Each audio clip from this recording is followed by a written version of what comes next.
انہوں نے خیبر کو ایک ہی جھڑکے میں باب خیبر کو اکھاڑ کر پھینکا تھا. اس باپ کے بیٹے ہیں کہ کر سکتے ہیں. امام حسن طاقت کا استعمال کرتے یزیدی فنا ہو جاتے, لیکن دنیا یہی کہتی کہ ہاں تو پاورفل نبی کے نواسے ہیں, وہ تو کر ہی سکتے ہیں, کوئی بڑی بات نہیں ہے. اگر وہ طاقت کا استعمال کر لیتے تو دنیا کہتی کہ وہ جنتی عورتوں کی جو سردار ہیں حضرت فاطمہ الزہرا کے بیٹے ہیں, وہ تو کر ہی سکتے ہیں, کون سی بڑی بات ہے. لیکن امام حسین نے جب صبر کیا تو دنیا نے جان لیا کہ اصل صبر یہ ہے کہ جب تمہارے پاس طاقت ہو, جب تمہارے پاس ہمت ہو, جب تمہارے پاس حوصلہ ہو, جب تمہارے پاس ساری چیزیں ہوں اور تم بدلہ لے سکتے ہو, تم مقابلہ کر سکتے ہو, تم سامنے والے کو شکست دے سکتے ہو, اس کے باوجود بھی تم صبر کرو تو یہ صبر کہلائے گا, ورنہ تو جبر ہو جائے گا. دیکھیں جس آیت کریمہ کی تلاوت کی ہے, اللہ تعالیٰ نے فرمایا وَلَنَبْلُوَنَّكُمْ بِشَيْءٍ مِّنَ الْخَوْفِ وَالْجُوعِ وَنَقْصٍ مِّنَ الْأَمْوَالِ وَالْأَنفُسِ وَالثَّمَرَاتِ وَبَشِّرِ الصَّابِرِينَ. اللہ تعالیٰ نے فرمایا کہ ہم تمہیں آزمائیں گے, ضرور آزمائیں گے. تو کبھی بھوکا رکھ کر کے, کبھی پیاسا رکھ کر کے, کبھی تمہارے جان میں کمی کر کے, کبھی تمہارے مال میں کمی کر کے ہم آزمائیں گے تم کو. اور آزمانے کے بعد کیا ہوگا؟ اللہ نے فرمایا وَبَشِّرِ الصَّابِرِينَ, صبر اگر تم کر لے گئے تو تمہارے لئے خوشخبری ہے.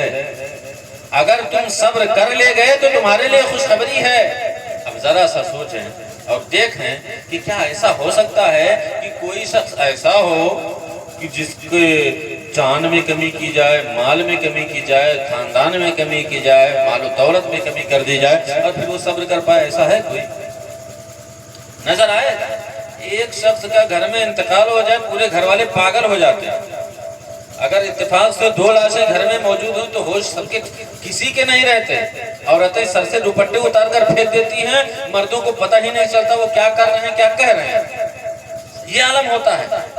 1-2 لاشوں کے منظر کو لوگ نہیں برداشت کر پاتے. صبر کہاں سے کر پائیں گے؟ شریعت کا دامن کہاں سے تھام پائیں گے؟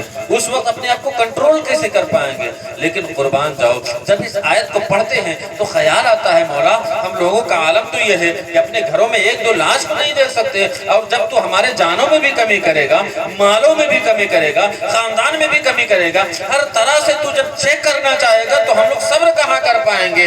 تو بارگاہ رب العزت سے جواب آئے گا کہ اے لوگوں سنو, تمہارے دل میں یہ خیال ہے ایسا دنیا میں کون سا شخص ہو سکتا ہے کہ اس طریقے سے اس کو آزمایا جائے اور وہ صبر کر سکے؟ تو کہیں دور نہ جاؤ, میرے محبوب کے نواسے کو دیکھ لو, کربلا کے میدان کو دیکھ لو. میرا محبوب کا نواسا ہے, خود بھوکا ہے, خاندان پورا بھوکا ہے, خود پیاسا ہے, پورے گھر والے پیاسے ہیں, بھوکا بھی ہے, پیاسا بھی ہے, دیش سے پردیش بھی ہے, وطن سے بے وطن بھی ہے, 3 دن کا بھوکا پیاسا بھی ہے, اصغر کو بھی دے رہا ہے, علی اکبر کی بھی قربانی پیش کر رہا ہے, عاصم کی جوانی کو بھی کٹا رہا ہے, عباس علمبردار کے بازوں کو بھی کٹا رہا ہے, اور خود جا کر کے جام شہادت نوش کر رہا ہے. اور کبھی یہ نہیں کہہ رہا ہے کہ مولا ہماری پریشانی کو دور کر دے, بلکہ یہی کہتا ہوا نظر آتا ہے مولا تو مجھے صرف کامیاب کر دے.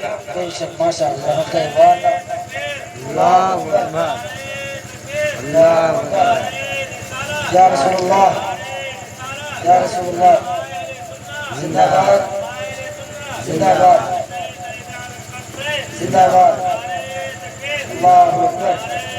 یا رسول اللہ. سب کچھ کرنے کے باوجود